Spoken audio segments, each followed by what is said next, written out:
It was 3 days before the Passover when Jesus asked him to walk. He came to Judas while Judas was reviewing accounts after the evening meal, sitting apart from the group. The lamp illuminated his work. He often sat apart, focused on his duties.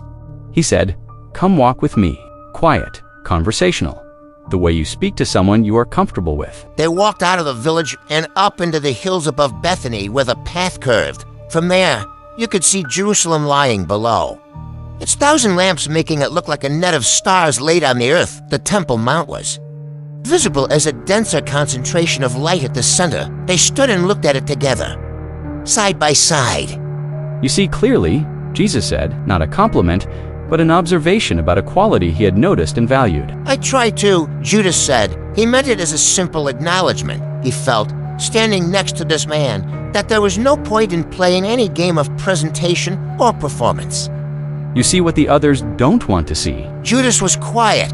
The night was warm for the season. With a wind from the west, it carried the smell of the city. Bread and smoke and the particular limestone and people smell of a very old inhabited place. "I need you to understand something," Jesus said. He had turned slightly, no longer looking at the city. In the moonlight, his face was very deliberate, the deliberateness of a man who has prepared for this conversation. "What is going to happen is not an accident. It is not a failure. It is a necessity. Not my necessity alone.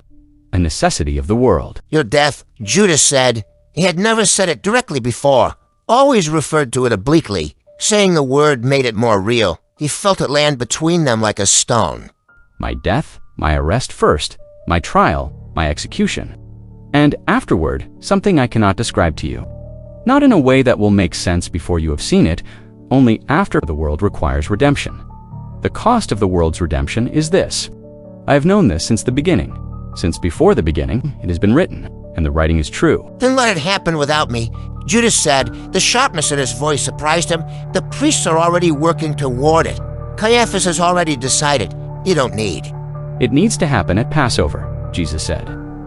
"At the moment when the city is most full, the witnesses most numerous, the symbolism most clear. The timing is part of the meaning. And the priests are moving toward it, but they are moving cautiously because they are afraid of the crowd's response. They need he stopped. "They need a way in," Judas said.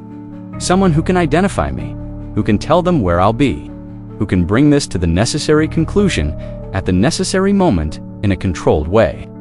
So the crowd doesn't riot and make everything worse." The city below them burned in its 1,000 lamps, the temple at its center, whose corruption had outraged him since he was 15, whose power to extract and to blind had been the ongoing context. Of everything he'd thought and cared about. "You're asking me," Judas said. "I'm asking you," Jesus said, "because you are the only one who will understand what I'm asking. The others," and his voice shifted into something that was not quite sadness, but was adjacent to it. "The others love me too much for this. They would refuse. They would try to prevent it. And without this moment, everything, every healing, every teaching, every broken flask of perfume, and every fed crowd, and everything I have done and said in 3 years comes to nothing. The seed that has no ground." Judas turned away from the city and looked at Jesus directly. In 20 years of reading faces, of watching for the thing beneath the expression, he had never seen a face that gave less away and told him more. This face told him now, this is the truth. This is the whole truth. There is nothing withheld. "They'll despise me," he said. "Everyone who knows my name." "Yes," Jesus said.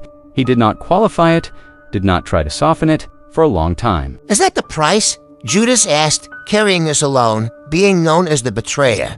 "The price," Jesus said, "is what it always is. Everything." Judas was quiet for a long moment. He looked down at his hands, the hands that had managed the accounts for 3 years, that had counted coins and recorded transactions, and distributed bread to hungry people and returned overpayments with the scrupulousness of a man who understood the difference between what was his and what wasn't. "I cannot do this monstrous thing," he said. The words felt like stones set down, like a weight he had been carrying since he'd first understood what was coming. He set them down and looked at them lying between him and Jesus in the dark. "I know," Jesus said, something in his voice, not consolation, not reassurance, but recognition. The recognition of a man who understands completely what is being asked and makes no pretense otherwise.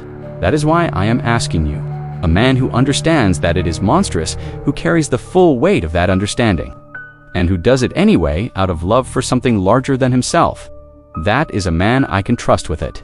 That is the only man I could trust with it. Judas looked at him. Out of love, he had not named it that. Had not been able to find the word for the thing that had brought him north from Kiriath 3 years ago. That had kept him up at night thinking about water jars set down at wells and lepers' faces, and 5,000 people fed on a hillside out of love. You will be at my side, Jesus said. Afterward, whatever afterward is, I have told you about the kingdom. You have seen some of what it can be. Trust the rest. They stood in the dark above Jerusalem for a long time, side by side, not speaking. Judas did not say yes, the word would not form in his mouth, but he did not say no. And they both understood what that meant. And when they finally walked back down the hill toward the sleeping village, they walked together in the particular silence of two people who have arrived at an understanding. That does not require words. If you're on the edge of your seat and need to know what happens next, you can find out by hitting that subscribe button so you can see all my novel previews. The complete story is available in my novel for sale on Amazon. And while you're there, be sure to check out my other novels.